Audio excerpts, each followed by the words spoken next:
So we've been trying for the past few minutes to get the lady in question. Her name is Gift Solomon. She's the one. She's willing to tell her story. We tried to get her on Zoom, but we've been having some technical issues. We should get her on in a few more minutes. We're also going to be speaking with the legal practitioner, Mrs. Olajumoke Fashion-Lora. She's also going to shed more light on the options available.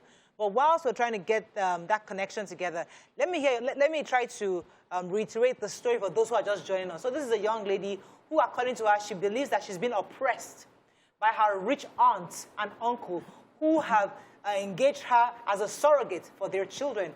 Now, the naughty part of this issue is the fact that she used her own eggs. Now, what is usually legally recognized is where you get donor eggs from somewhere. You pay for donor eggs, and then the sperm comes in, and then you're the surrogate mother. But in this case, some may argue that this girl was, that this matter was not clearly explained to her. She's an innocent girl who's not very exposed, and she's like, okay, I want to help my auntie. I'm not trying to defend her, but the idea is to, someone like that in a position doesn't have the exposure, and she feels like she's helping her auntie. Her auntie, who may know better, use her niece's eggs, and then now the baby is fertile. You did not adhere to your promise, fulfill your promise. Now, where does the law back the child, the mother of the child, up? Who is the law going to back up in this? And that's why we really need to speak to the legal practitioner. I'm told that she's on the, Mrs. Olajumoke, are you there? Yes, I'm here. Oh, is this Gift?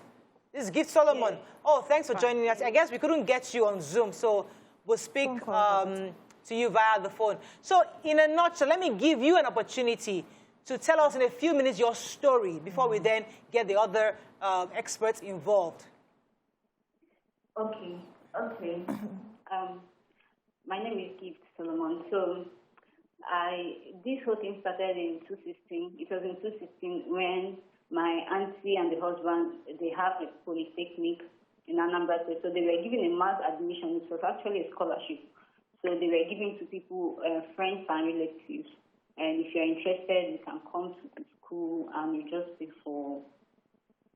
just register and you start. You can come with, if you have a jam or no jam, they just accept people.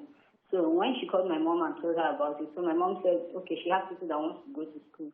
So my mom told me, I said, okay, that would be a great opportunity because me too, I want to go to school. So I traveled to Anambra State and we started in 2016. So the plan was that it was actually nothing that I wanted to do, and they were enrolling students from every course, like whatever course you want to do, they'll tell you they do it, you pay and you start. So at some point they told us that we are going to stay for 2 years, that we are going to do a general course for 2 years, after which they will be separated to our different departments. So we did the first 2 years, and they were always telling us that we are going for IT abroad after the 2 years. And considering the fact that she was my auntie, she promised me personally that she was going to support me to go to a nursing school abroad after the 2 years. So we continued. After 2 years, it was time for us to do our IT. So this time now, she now said that I can no longer travel because that I need to have HND in computer science. I cannot travel to US without having at least HND in computer science.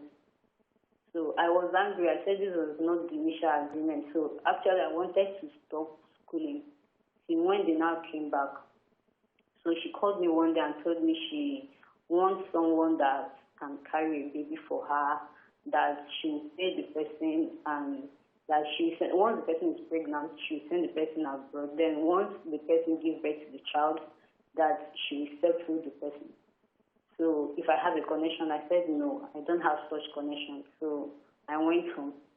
The next day I came back and I told her, okay, since you've already promised to help me go to a nursing school, what if I do this for you, at least since you're doing this for me, so that at least it will trigger you to actually fulfill your promise to me. Since I see other girls that carry pregnancy, so I feel it's something I can do. So she was happy and said, okay, if I can do that for her, she should be rest assured that my future is secure, that she will train me to any level, that she has the connection and power to take me to any level I want. So I said, okay, no problem. So now we are in 2018. So the reason why I agreed then was because I know that I don't want to do this computer HND stuff. And I was thinking once I agreed to do this, that she will start doing the paperwork so that we can do this, and I travel, do it for them, then continue with my life and do my nursing. So after now, we're in 218. They delayed it to all of the 218, all the 219. She kept saying, even though I want to do it for her, but I still cannot travel to US without having my HND. So now in 2020, they came back during Christmas period, and she told me, I hope I remembered what I promised her. So because I've already given my promise, and now I'm in a relationship, I've already promised her that I'll do this. But right now, I don't know how it's going to look. And then if I say no, it's going to create enmity and problem, or she will start feeling somehow. So I didn't want her to feel bad. So I said, okay, no problem. Since I've promised you, I'll go ahead and do it. So in January, we went to the hospital, Olive Branch Clinic in Lekki. So they did the whole test. They checked my reproductive system and everything. Everything was good. And they said we will continue. Once it's time for my next period, I should come. So when it was time, I went to Lagos, and they gave me an ovulation booster I took for 1 week and all of that. So on the date, I think it was on the 6th of February, no, on the 4th of February, they did an extraction. They extracted the eggs for the whole process. And the day of extraction, I was told not to wear makeup, I should not eat, I should not wear jewelry for anything because of the injection they will be giving to me and all of that. So before then, my auntie already they gave us a lab coat, a theater gown, the one I'll be wearing, and the one my auntie will be wearing to join me in the theater. So she already wore that theater gown and took a picture, asked me to take a picture of her lying on the bed to make it look like as if she's the one that is going to undergo the whole surgery and everything. So I didn't have anything in mind. So I did all of that. And after the end of the day, they extracted the eggs and we went home. So they said the next 2 days that we are coming back for the transfer. So then when we get home, the husband was saying they should transfer 5 eggs. It was like a joke.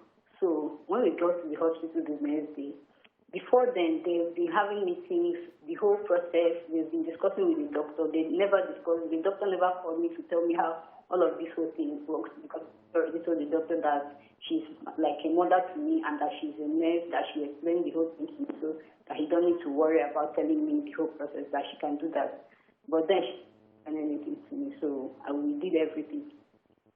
So after the transfer, we went back. Then on the 20th of February, I was confirmed pregnant. So everything started there. The initial agreement is once you're pregnant, you'll be sent abroad. So now, I said, okay, what next? Now I'm pregnant, what next? She said that the hospital said that they have to take care of me to the next 3 months. In that case, I have to be here in Nigeria to the next 3 months. Before then, she's already told the doctor, because she told me that she told the doctor they are going to process papers for me to travel. So now I'm pregnant and I have to stay for the next 3 months. So during this 3 months, period of 3 months, at some point I got really, really, really, really sick. And really sick that from morning to night, sometimes I don't even eat. Whatever if I threw up, I was depressed and all that, because she told me not to tell anybody about it. So the secret between me, her, and the husband. So I didn't let any other person know about it. So now I'm sick. And at some point, I told her, please, all right, can you please tell my mom? Gibbs, I hate to pause you because of time. So now you're pregnant, you got pregnant, and then at what point did you deliver, and at what point did you refuse to give them the baby as promised? At what point did I do what? At what point did you give birth, and at what point did you refuse to give them the baby as promised? Okay, the reason why I've given birth right now. So the reason why I refused to give them the baby and everything is because initially when I was having issues, I told her I needed to tell someone about it so that they know what I'm going through, because I was going through a lot. She refused. Even the doctor asked her, did you inform the parents about what you're doing? She said no. So the doctor wants for you to do a thing like this without telling the parents of the child what she's going through. Then the sister asked her, what is your plan for her? Since she said she's traveling abroad. She said that all her efforts to send me abroad is not working. So the doctor asked her, did you at least apply for a visa for her? She said no. Meanwhile, they've been trying to work a way out that I can travel with only my passport and my NIN. But it didn't work because countries they were trying to get, they requested for transit visa and all of that. But she said she wanted to erase every trace that I did this for her. In that case, she was just wanting an easy access for me to travel out of the country. So all of this whole thing didn't work. And then the maltreatment, the way she started treating me while I was pregnant and everything. So before she traveled, I was 3 months before she traveled back. At some point, she abandoned me. Although the husband told me initially that the wife don't have any concrete plans to take me to anywhere, that he's just concerned about me and the babies, that she may likely abandon me, so that whenever she's traveling, that I should not allow her travel. But the thing is, I've been going through a lot, and I don't really want to stay around her anymore. So even if she's traveling and don't want to go with me, no problem. So I was really, really sick at this point. So when she traveled, the day she was traveling, let me pause you for a second. I want to pause you for a second. Mariam has a question for you. Go ahead. The period you were pregnant, for your antenatal and everything, who paid for that? Who cared for you? I can't really. Okay. Hello. For your antenatal classes and things like that, who paid for it? How did you get to hospital and back? Where did you stay? Did you stay in your own parents' house, or did you stay with them? How was your feeding and your medicine and your medical, everything up until you gave birth? Okay, like the surrogate process, they paid for everything. So when she was leaving, she didn't register me to. She only took me because I was sick and I was admitted in Lagoon Hospital. So after then, when I went for a 1-week checkup, I noticed that I was not registered for antenatal. So they said before I see a doctor that I must register for the antenatal package. So from the money she gave me, I registered for the antenatal package. And from the money she gave me was for hospital bills and my feeding. Then I didn't have any because by this time I was getting bigger on my breast. So I had to buy the undies I use and the gowns I use for pregnancy and all of that. So it was from the money she gave me that I used to buy all of that. And they rented, I was in a hotel, actually. They kept me in a hotel and she traveled. So they did take care of give to you. Can you say the sum total of what they gave to you? Hello? How much exactly did they give to you? Yes, she gave me 400,000 naira. From the beginning to the end? Ma? From the beginning to the end of the pregnancy, only 400,000 naira. It was not from, it was on the, when she was traveling, that was when she gave me. She gave me 400,000 naira. Right. Then at some point, when I told her, then I've already traveled because I was angry when my money finished and I was explaining to her. She said that I'm average Nigeria and I'm not supposed to be spending money or requesting for money like that. So she sent me another 200,000. That's 600. Okay. That was when I was at 20 weeks. 20 weeks. Okay, so they ensured that you were in a hotel, and someone gave you money, 600,000. So they did take care of you somewhat during that period. But as my question, you haven't answered my question. When you finally delivered, yes, why did you refuse to hand over the babies to them? Okay, by this time I've gotten to know the type of person they are. Like from the husband and from the children, I realized that she's not really what she painted herself to be. She's not the kind of mother that I can release my children to, considering the fact that she already started doing anything. They were threatening my life, that they are American citizens and that the American embassy will be coming to take their children, that my parents want to use this and extort them, that because we are poor and they see this as an avenue to extort them, and the child actually, and before then, they were constantly abusing me emotionally because they stay in the same room, we stay together, and they have sex in my presence and all of that. Right. The child told me of the way she maltreats them and the way she abandoned them. Were your parents asking them for anything while you were pregnant?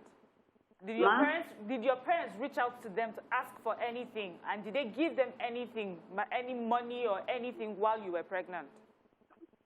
While I was pregnant, my parents never knew about it. It was at some point she told my mom. Did they give them anything? Did they give them money? Did your parents ask for money, anything from her? My parents didn't ask her for anything. My mom did not ask her for anything. All right, let me pause your gifts. Let me come to the lawyer. Wait, let me let you finish that sentence. What did you say? I said my parents didn't ask her, like my mom, I know did not ask her, but at some point I think she was discussing with my dad, but I don't really know their discussion. But my mom that was staying with didn't ask her for anything. Okay. All right, let me come to the lawyer. Thank you very much, Gift. Just hold in there. We might come back to you. Let me come to the lawyer. We have Mrs. Olajumoke Fashionloro. She's a legal practitioner who is very versatile in this area. Good morning, madam. Are you there? I'm here. Good morning. Good morning. Thanks for listening in. Good morning. You've heard everything Gift said. There's so much she said there. To the layman's perspective, someone could say both sides have a question to answer. So there is an agreement between a niece and an aunt concerning this matter.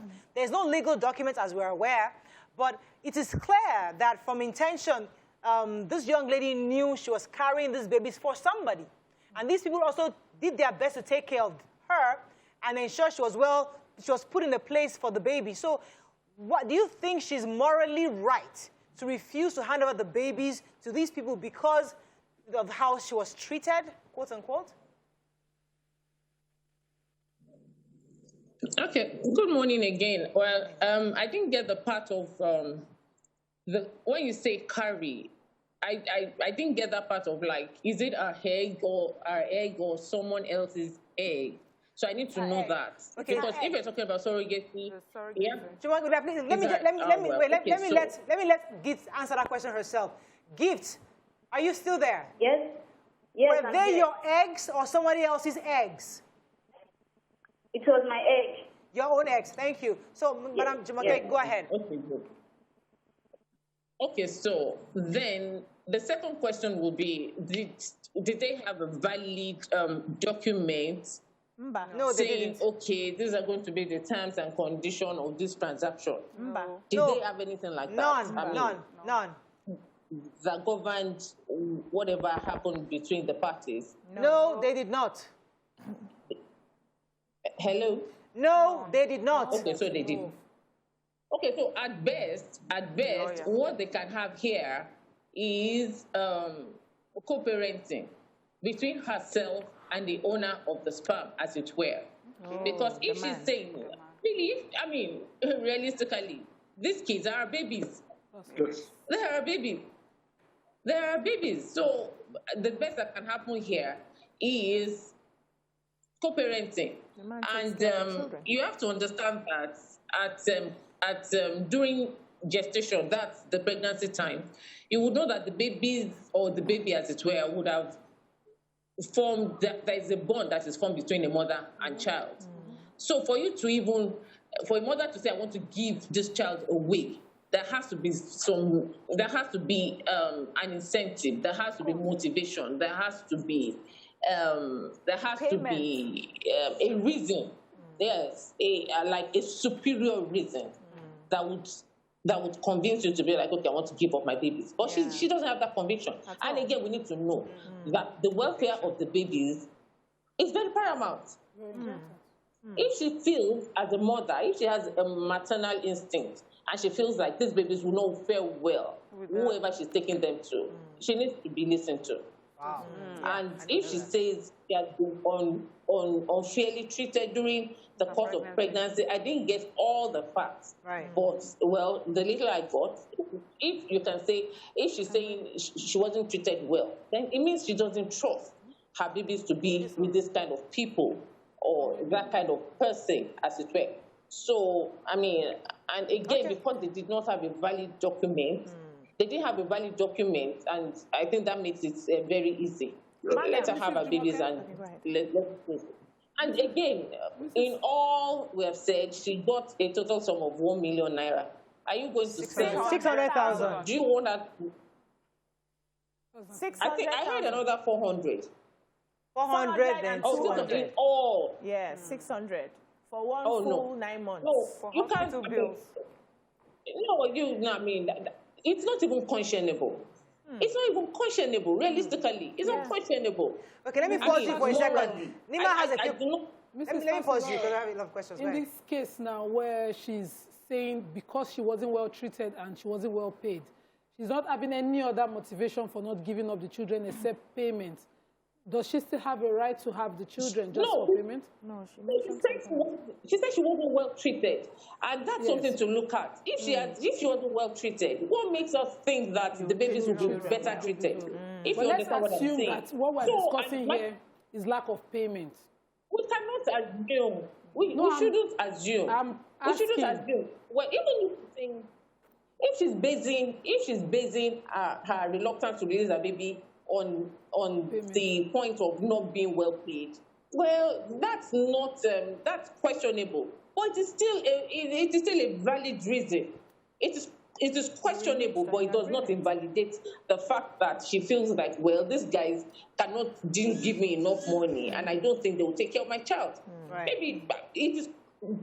Okay. Remember, I said it is questionable, but it does not invalidate the fact that she feels that they are not.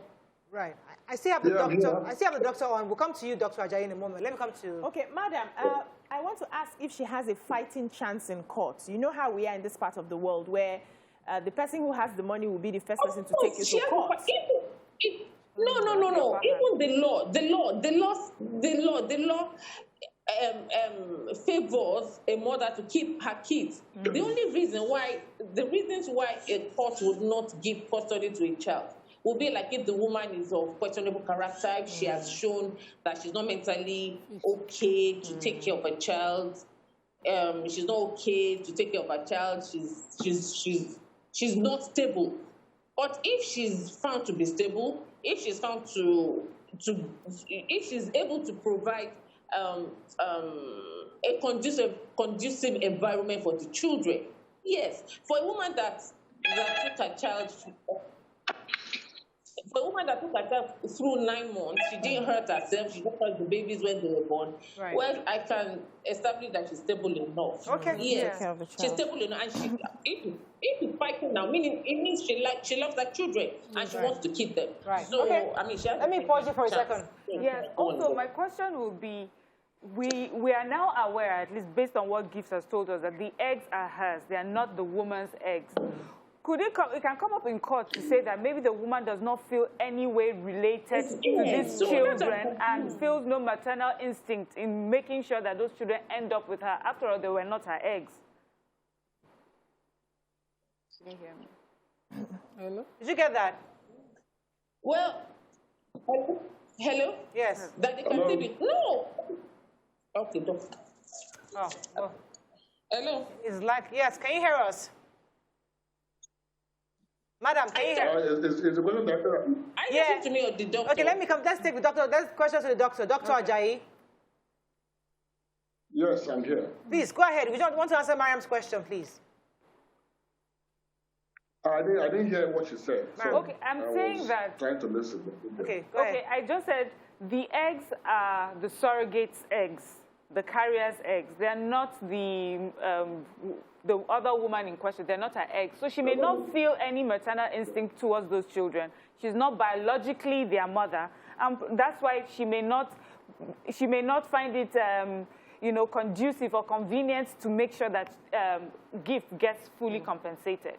Because it would not mean her losing her children anyway. Not her children. They're not her children. Okay, well, let me start by saying that what has been done so far is not ethical, and it's actually something that we, as fertility experts, would not really want to do. You know, I mean, I wouldn't, for example, make my donor my surrogate, because there's always that chance that the level of bonding will be much higher than if she was getting donor eggs and donor sperms, fertilized. So, I mean, for us, I mean, it's not something I would have done. I mean, I don't know where she had the procedure done and all that, but it's really not, for me, that's not the way to go. But having said that, not carrying the baby biologically does not mean that one cannot develop maternal instincts or maternal bonding. That's not true. I mean, if we have people that have both donor sperms and donor eggs and carry pregnancies till term and love those babies like they came from them. So, I mean, we shouldn't go into such realms, because we really cannot determine how human beings will react when faced with situations like this. Even people that have biological children sometimes treat them cruelly. I mean, we've seen situations like that even in this country, where babies are beaten to death by their own biological parents. Right. So, I mean, adopted children are treated like, they came from the loins of people taking care of them. Right. So I don't think carrying a baby should, because not carrying a baby should be a hindrance to being a good parent. Okay, let me come back to Gift. Gift, are you still there? Hello, Gift.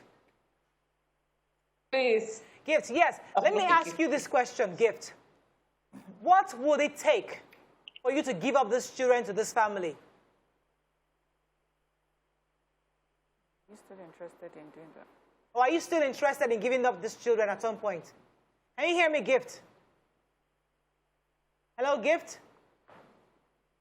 Oh, I think I'm disconnected. Oh, we lost Gift. Let's try to reconnect to Gift. Come back to the doctor. There's a question. Dr. Ajayi? Yes. Dr. Ajayi, are you there? Yes, I'm here. Okay, Ace is asking on Twitter. Yes. Please, what's the average expense to carry out a surrogacy, like an estimate or an average? It varies from, because sometimes it's the agencies that determine how much you will pay at the end of the day, you know. But realistically speaking, it can be up 1.5 million. Do you hear that? Can you hear me? Yeah, it depends on the agency, like I said. So sometimes you can get it for as low as 1.5, but there are times when the expense can go to as high as 4.5 to 5 million. Okay. You know, and sometimes that doesn't even include the delivery fees, antenatal fees, you know, incidentals. For example, if she falls ill during pregnancy, I mean, who settles the bill? Things like that. But I mean, we try to make sure that all those things are itemized prior to starting, so that the intending parents know what they are in for. Because we cannot get to the middle and then you say you're not doing anymore. Not doing it again. Okay, so thank you, Doctor. Yes. Yeah. We know of cases where people are pregnant and in the course of the pregnancy or childbirth, they lose their lives. So this is a serious, as much as a lot of people will make it about money, it's also a serious sacrifice for someone to do that. I mean, we're mothers here. We know what it took us. And, you know, Nima's case, she was in hospital for bed rest for months. Yeah. So just that she even went through that, isn't that enough reason to want to compensate her for the process of having those children? I agree. I mean, she should be paid something. I mean, if they promised to give her an education, and I mean, even though it wasn't written in black and white, they should go ahead and do what they can for her. Because, I mean, putting your life on the line to carry a pregnancy for you is no small sacrifice. And she should be commended for that. I mean, she wasn't given anything to start with. Some other people will not start until you give them money. Doctor, so, Nima, let me pause you for a second. I'm told that Gift is back. Gift, are you there? Yes. Thank you for joining us again. I want to ask you this question. Are you still willing to give up these children to this family? And if you are, what would it take to give up the twins to this family? Okay, like I was saying, money is not my problem at this point. Like initially, I never discussed about money, and till now, I'm still not talking about money. Good. So it's not going to take me anything. The thing is, I'm keeping back the children, considering the fact that they belong to me, and the whole character, the way she treated me, the emotional torture, the whole abuse, the way, like even the way she treats my cousins, which are her children, because she has her own 5 biological children, and she doesn't take care of them. Is that she abandoned them to marry another man. I never knew all of this because I was staying with her actually, but we just talk and we didn't live in the same house until all of this started happening, and the children started asking me that I couldn't have been this victim to their mom because their mother is tribal to them and they cannot possibly. Let me play the devil's advocate a bit, Gift. Do you think it's fair to carry somebody else's... I don't understand this question. Wait. Don't ask it. It's a sperm. No, the sperm doesn't belong to your... Because you're now married to your own husband. The sperm doesn't belong to your own husband. It belongs to your auntie's husband. So my question is, do you think it's therefore fair to keep these children without their consent? Keep my children. Well, I cannot really say for sure that the sperm belongs to. I think I demand to get at least a paternity test to be sure because they are questionable characters and they can do anything to get what they want.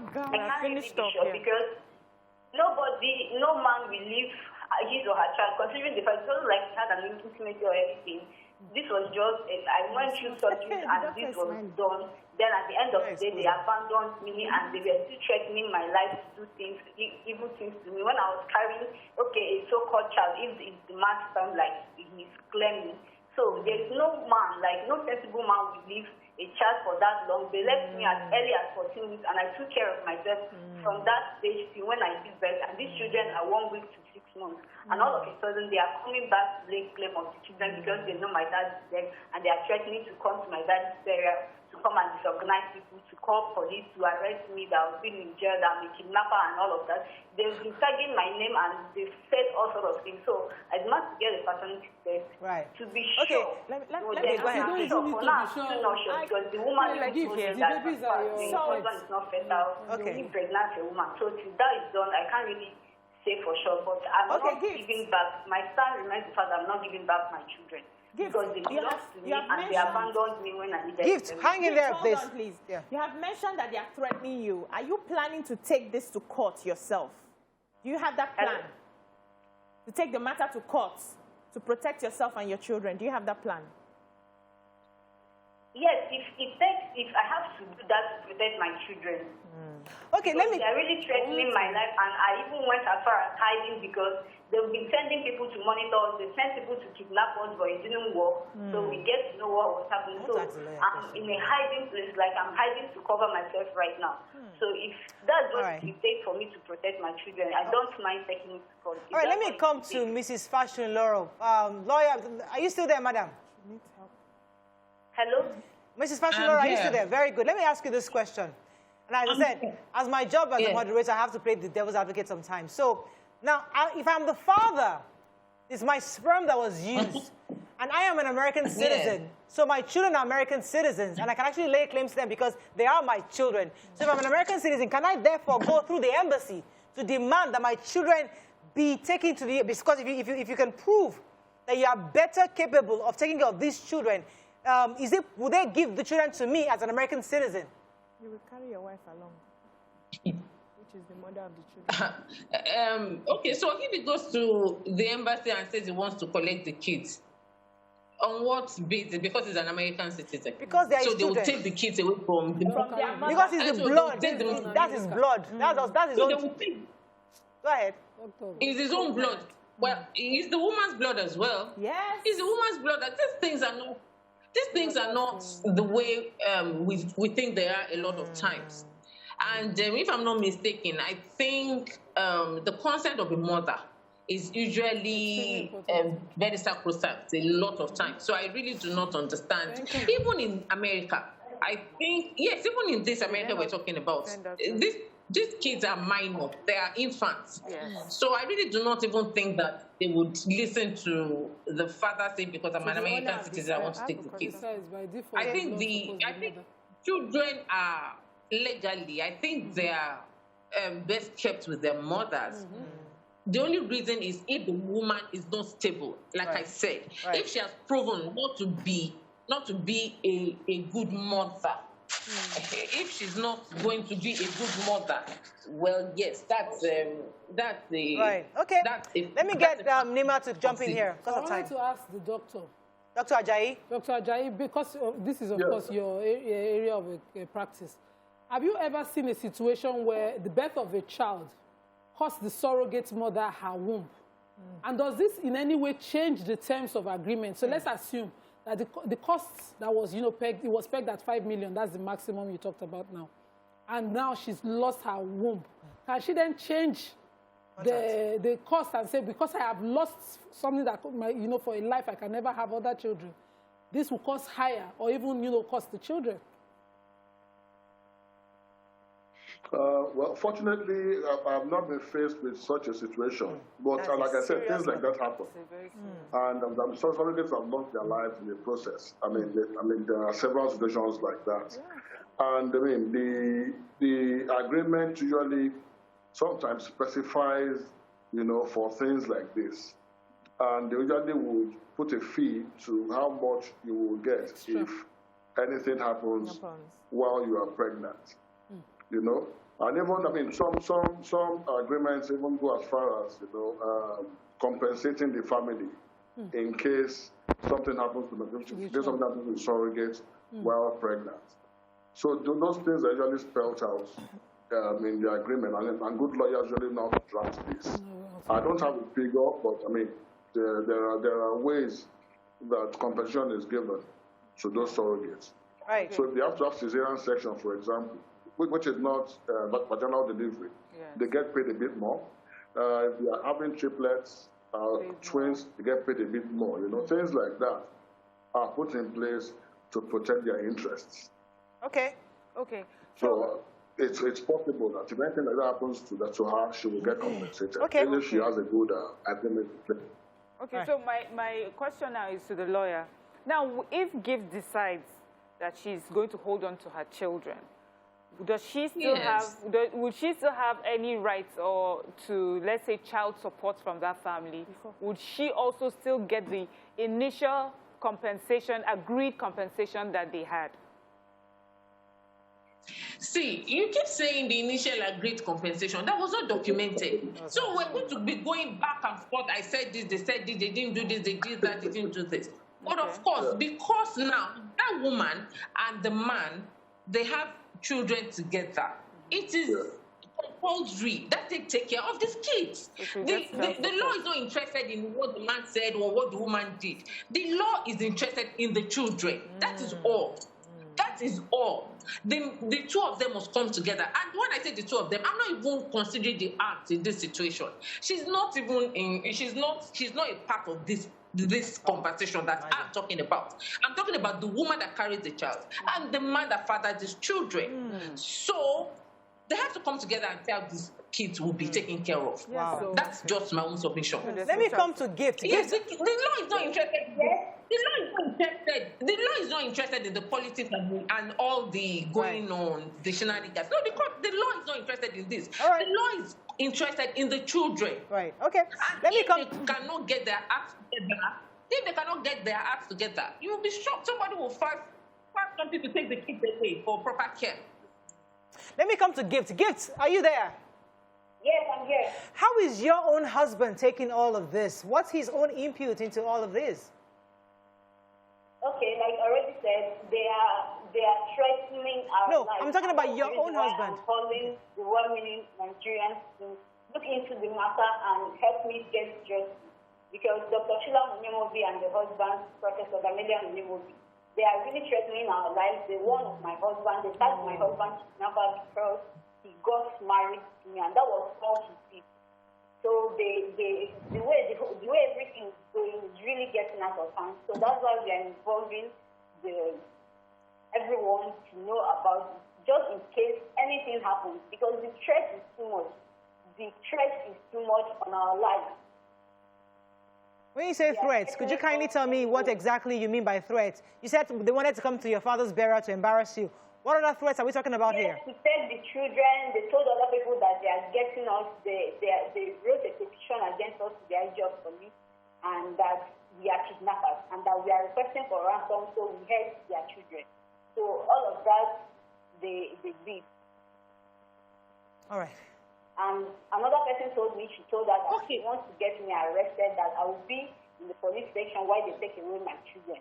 And they've also sent people to kidnap us, actually, and I have a record of it, but it didn't work because the person they sent actually told us about it. So we had to go hiding. So they've been doing a whole lot of things. They just want to do it in an illegal way. They don't want to come up. All right. And they are making it look like as if I'm requesting for money, but the truth is I've never discussed money with them for the first time. So trying to tell me they want to compensate me is a no-no, because that's not the issue. The issue here is because the fact that they abandoned me when I needed it and been abusing, and I've gotten to realize the type of person she is. She has her children, her own children out there in the street that she doesn't even take care of. And all of a sudden she wants to take this because she wants to answer them in her second husband's house. So the whole thing is just crazy. All right, Gift, thank you very much. I'd like to end it there because personally, I really would love to speak to your aunt. I mean, we've tried to reach out to them. Our producers are still working to bring her on. It would be great to hear her perspective because I don't think any sane person would want to go this approach unless there's a reason. So I'd like to hear from her and her husband on exactly what exactly did they agree with you, and why does it look as if they are demanding for something that the law doesn't recognize as theirs. So would really love to speak to your aunts, and I hope that they would accept the request to come on our show soonest to respond to these allegations. I mean, these are still allegations from your end, and we have to hear both sides. So let me take a few comments on social media before we wrap up. He says, I don't see how you can vary the terms of an agreement because an accident or an act of God happened. You can only make provisions for such occurrences, permanent disability at the time of drafting the agreement. Blessed Child says she agreed to the surrogacy for a consideration. If they failed in fulfilling their obligation under the oral agreement, which is not disputed and can only be established by evidence, to sponsor her education and take care of her through pregnancy, the surrogate mother has a case. Oladidi says the children carry the man's DNA. He must pay for the children's upkeep. Yes. The law no they pity men for this kind of matter. That is why men who donate sperm do it anonymously. Okay. Priscilla Ajayi says, the lady is actually thinking. She sounds like someone who has thought the matter through, and there's no written document. A so-called American citizen is supposed to be wise. Kesimi now says, I think she should get a lawyer to help her out, which I agree with. Yes. Her life and that of the twins is at stake. Okay, we have to wrap up. Let me just let all our guests have final words on this. Our legal practitioner, I'll start with you, Mrs. Olajumoke Fashinlere. What are your final words on this as we wrap up? Okay, what I'm saying is let her get a lawyer. And if she feels really threatened, let her make a report at the police station. So at least it will be on record that where she made a report that her life is being threatened. If she honestly feels like her life and those of her children are being threatened, then she can do that. Thank you very much. But again, you should get a lawyer. Thank you very much, Ms. Olajumoke Fashinlere, for joining us. Let me come to Dr. Fatai Ajayi. What are your final words on this? Yeah, so I would say that surrogacy in Nigeria is still in its infancy, but should not spoil it if done right, problems like this will not arise. And I will urge our listeners and our people that are watching to always, ensure that if they're ever going to go down that route, to be very, very careful. Thank you very much. All right, thank you very much, Dr. Fatai Ajayi. Let me get Gift's final words. Gift, are you still there? Oh, we lost her already. I really wanted to get her final. But as I said, it's an open invitation to our aunts. We'll definitely try to reach her. We tried to reach them, but unfortunately we couldn't reach them. But we'll continue to reach them because I believe strongly there are always two sides to every story. So it's important to hear their own side of this story. That's all we can take on the show. We'll see you tomorrow. Bye for now. Bye.